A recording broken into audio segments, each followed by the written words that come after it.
dama la jox exemple da ngay topp nit dem devant le juge d'instruction am na infraction yoo xam ne bu ko procureur visé rek. le juge d'instruction il a les mains liées. Oui, il est obligé. il est obligé en prison. loolu dañ ko war a dindi ak lu ñu la mën a toppee le juge d'instruction moo yor cëggal gu yam benn bi la durée de l'instruction le bon sens voudrait que yow man su ma la jiiñee dara di la topp man maa war a indi preuve yi. d'ailleurs dañu ne en droit classique.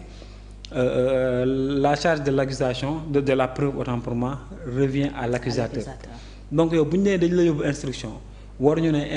instruction bi indéterminée la déedéet dañ ko war a durer dañ ko war a encadrer. Le juge a 6 mois. non en matière criminelle c'est indéterminé. Okay, voilà donc indéterminé boobu nag moo gën a feesal kaso yi. parce que da ngay gis ku ñu tëj 10 ans àtte ko tëj ko 1 an da ngay gis ku ñu tëj baraam 5 ans àtte ko disculpé ne ko relaxé ko. donc yooyu sur la justice dañ ko aussi sur la bonne gouvernance madame ñun dañ jàpp ne par exemple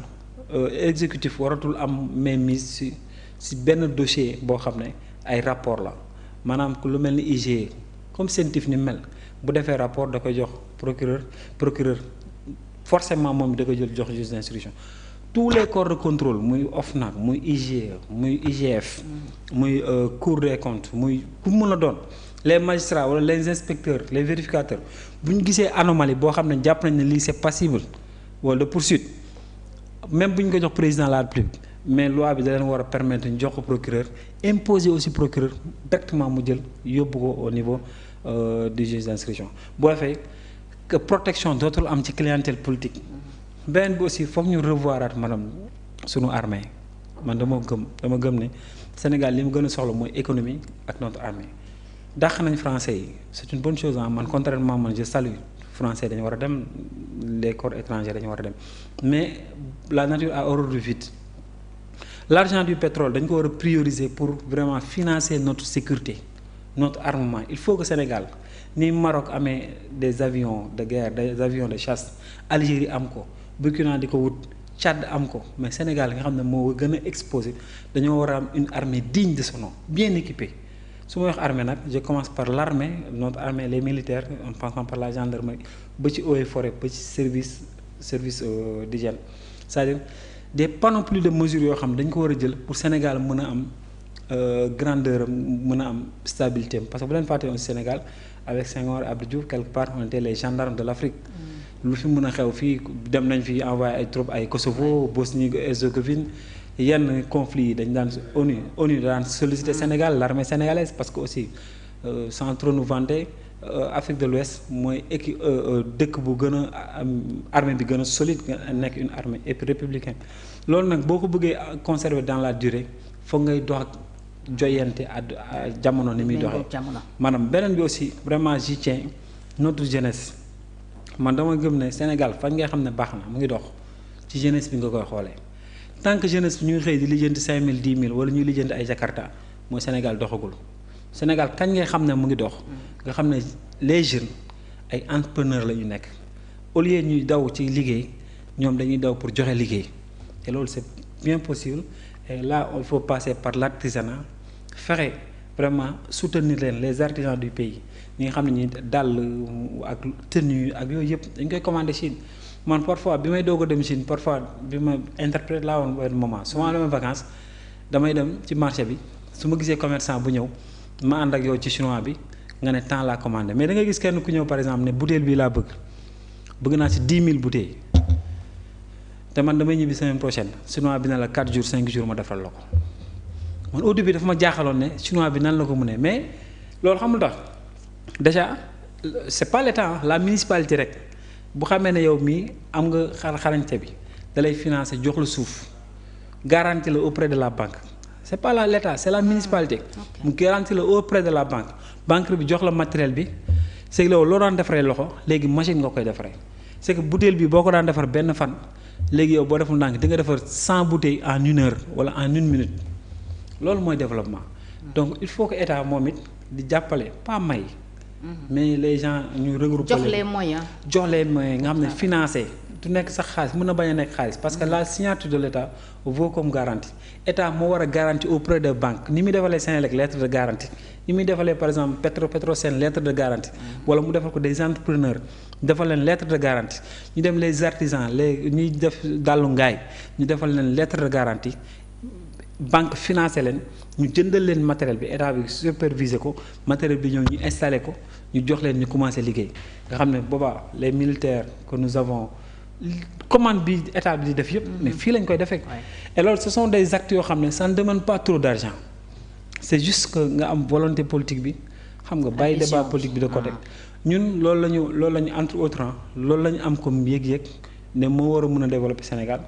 te bu ñu ko defee madame man dama gëm ne à l'espace d'une décennie mën nañ def benn bond bu am solo bi may dem Chine dafa am benn histoire bu ma gars yi nettali mu frappé ma man j'étais à l'extrême nord de la Chine frontière ak Russie benn dëkk bu ñuy wax Harbin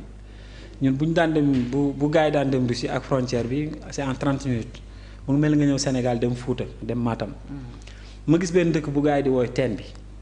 man lu tax dëkk bi ñu koy wooy teen bi ñu ne ma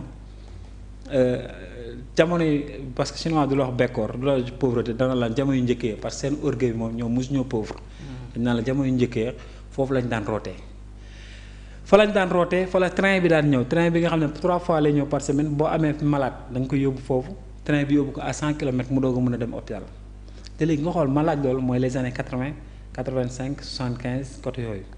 man bi ma fay dem les années 2000 dëkk boobu ñu doon wax teen bi nekk na une ville splendide nga xam ne les touristes bu ñu ñëwee les pays de l'Est bu ñu ñëwee foofu la ñu def tourisme dëkk boobu léegi nekk na par exemple su ma juumul ils ont 2000 milliards de budget 2000 milliards laa la wax bu ñu xoolee équivalent français waa 2000 milliards de budget parce que léegi nekk na une ville splendide léegi ma xalaat ne dëkk boo xam ne sans compter la Chine nga xam ne mu ngi dir am mbagg tey les États-Unis dëkk boo xam ne à l'espace de 20 ans développé nga ba am 2000 milliards de budget pour la mairie je ne parle pas de la province te boo xoolee li leen ko may mooy ils ont posé des actes concrets maanaam ay infrastructures lañ financé ñi dëkk ci dëkk bi la jeunesse chinoise qui est là-bas jéemuñu dem Japon ils sont pas loin du Japon jéemuñu dem Russie ñoom dañ gëm ne fii la ñu war a développer chinois boo ko waxee sax kaay ma yóbbu la Japon daan la lu ma fay def à moins que mu dem vacances donc moo tax ma gëm ne Sénégal bu ñu ko gëmee développement lu mën a nekk la il faut ñu am volonté. Commencer d'abord par le renouvellement de la classe politique pendant ma jàpp ne premier pas bi mooy Sénégal pour Sénégal baax il nous faut un renouvellement de la classe politique ñii fi nekk waxtaanee askan bi ñor leen seen waxtaan yëpp ce sont des débats de personnes dañuy politique pour wut lu ñu am mais politique wuñ pour defar Sénégal. donc moo tax ñun nag xàll yoon soo ma ko mayee ma féliciter encore les militants de xàll yoon yi nga xam ne un peu partout au Sénégal ñu ngi liggéey bu am solo en commençant par le nord au Fouta Saint-Louis Diourbel Kaolack Dakar Kédougou Ziguinchor entre autres ba Tambacounda 14 régions yëpp 46 départements yi ma leen di jaajëfal di leen gën a ñaaxaat aussi ci njaayum carte bi nga xam ne ñu ngi ciy liggéey bu am solo à l'espace de quelque temps ñu ngi jaay carte ñu ngi waajaat aussi tournée dem seetiwaat militants yi pour mën a gën a enquérir de la situation du pays. De la situation des populations. jërëjëf Lamine Assane bu dee am na loo bëgg a tëjee peut-être sinon on se donne rendez-vous demain oui. de continuer à diversifier suñu partenariat avec tous les acteurs. C'est important mais ñu yóbbu ay projets structurés. Étude de projet yi je pense que c'est important. loolu rek moo ci mën a génne en fait. en jointe venture xam nga il faut que état boo fekkee da ngaa néew doole. yow da ngay xam sa néew doole. bul di fierté baax na mais nag fierté bi bu la juree ci voilà bedd ay pays c'est pas la peine parce que pays boo beddi réew ma nga dem di collaborer ak moom mu ngay collaborer ak pays booba. donc yow jarul ngay beddi kenn yow l'essentiel rek